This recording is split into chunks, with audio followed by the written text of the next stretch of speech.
На Ближнем Востоке в кратчайшие сроки сосредоточены крупнейшие военные силы со времен кампаний в Ираке и Афганистане. В регион уже переброшены десятки боевых самолетов и сотни единиц вспомогательной авиации, включая не менее 50 истребителей и около 150 военно-транспортных бортов с вооружением и личным составом. У берегов Омана и в прилегающих акваториях находятся крупнейшие в мире американские авианосцы и атомные подводные лодки, что само по себе является редким индикатором подготовки к масштабной операции. На этом фоне в экспертной среде вероятность удара по Ирану оценивается как чрезвычайно высокая, а отдельные оценки говорят о риске, превышающем 90%. Объемы переброски авиации оказались столь значительными, что американской военной инфраструктуре на Ближнем Востоке банально не хватает места. Самолеты-заправщики KC-135R стратотанкер ВВС США были зафиксированы даже в международном аэропорту Софии в Болгарии, что подчеркивает дефицит промежуточных авиабаз. Соединенные Штаты перегоняют в регион столько самолетов, что вынуждены активно использовать транзитные точки в Европе и Атлантике. Аэродром Ложеш на Азорских островах в Португалии пережил крупнейший в своей истории наплыв американской авиации 18-19 февраля. Через него прошли не менее 11 самолетов-заправщиков КЦ-46 «Пегасус», 12 истребителей F-16, один транспортный С-17А «Глобмастер-3» и около 400 американских военнослужащих. Одновременно самый крупный в мире атомный авианосец USS Gerald R. Ford ВМС США прошел Гибралтарский пролив курсом на Ближний Восток для участия в потенциальной операции против Ирана. На фоне подготовки к возможному вооруженному конфликту сотни американских военнослужащих были эвакуированы из Катара и Бахрейна. В рамках прямой эскалации Соединенные Штаты также разместили стратегические бомбардировщики Б-52 «Стратофортресс», способные нести ядерные боеголовки на авиабазе Аль-Удейд в Катаре, ключевом объекте Центрального командования США, расположенном в непосредственной близости от Ирана. В ответ на наращивание американского военного присутствия Китай по запросу Тегерана направил в Оманское море специализированный корабль морской радиоэлектронной разведки Ляован-1.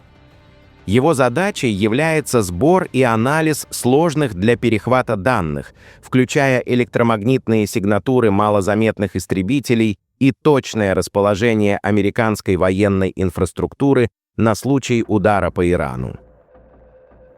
Внутриполитическая обстановка в самом Иране также остается напряженной. В стране вновь вспыхнули протесты против властей.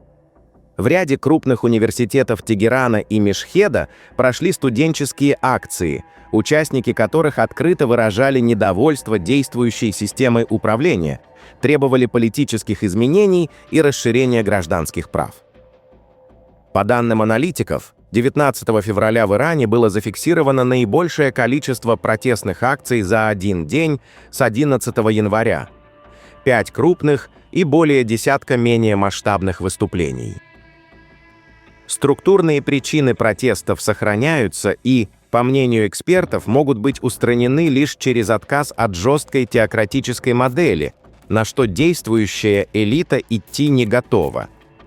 На этом фоне американские СМИ сообщают, что США рассматривают вариант ограниченного удара по военным и правительственным объектам Ирана с целью давления на Тегеран для заключения новой ядерной сделки. По данным The Wall Street Journal, такой сценарий активно обсуждается в Вашингтоне. Ранее президент США Дональд Трамп публично заявил, что дает Ирану от 10 до 15 дней на достижение соглашения, пригрозив в противном случае плохими вещами. Сам Трамп, комментируя ситуацию, отметил, что, возможно, придется сделать еще один шаг, добавив, что исход станет ясен в течение ближайших 10 дней.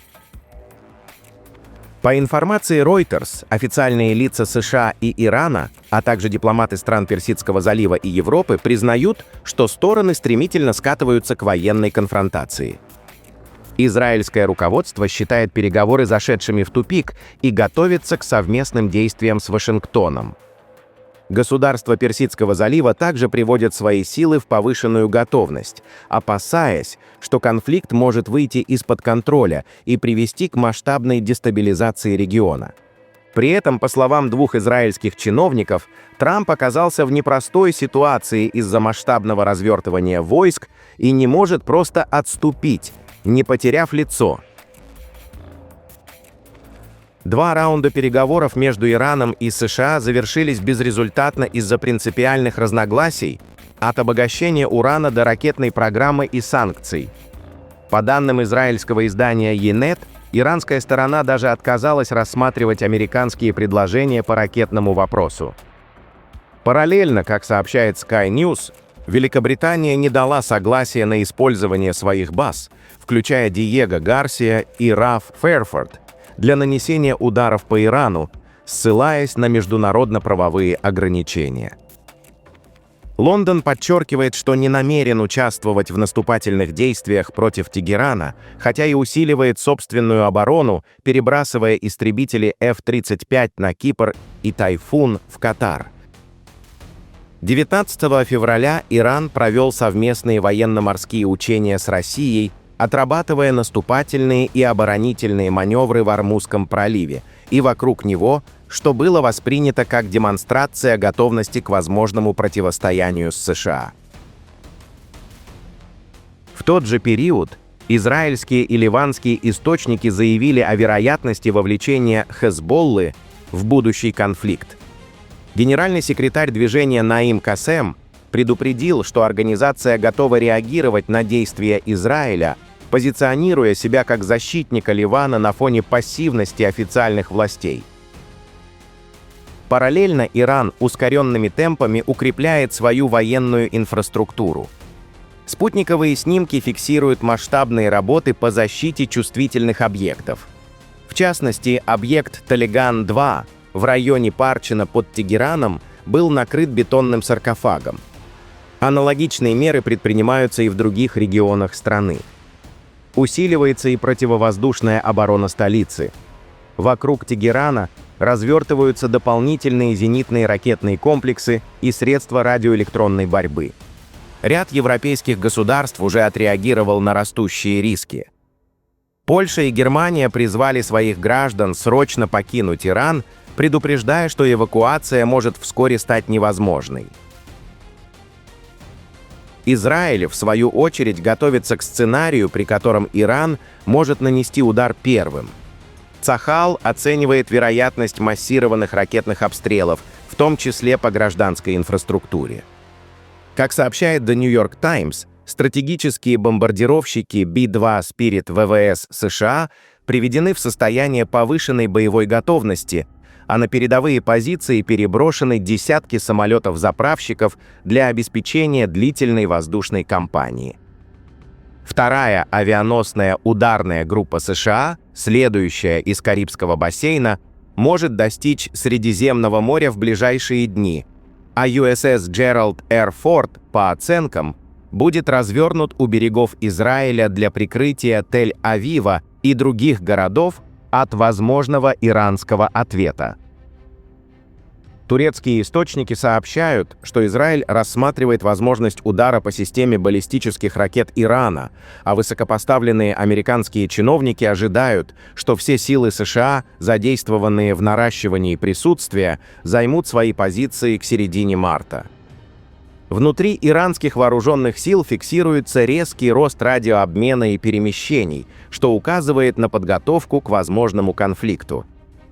На этом фоне Иран вновь отклонил американские предложения по ядерной сделке, предложив лишь ограниченные уступки. А Трамп вновь предупредил, что в случае отсутствия соглашения произойдут действительно плохие вещи. В Тегеране при этом прямо заявляют, что не рассчитывают на краткосрочный конфликт. Представитель иранской армии подчеркнул, что если в Вашингтоне рассчитывают на быструю операцию, то этого не произойдет, а война, в случае ее начала, может распространиться далеко за пределы Ирана, на страны, на территории которых размещены американские базы. Пишите свое мнение в комментариях и подписывайтесь на наш канал. Будьте в курсе самых актуальных новостей мира и Ближнего Востока.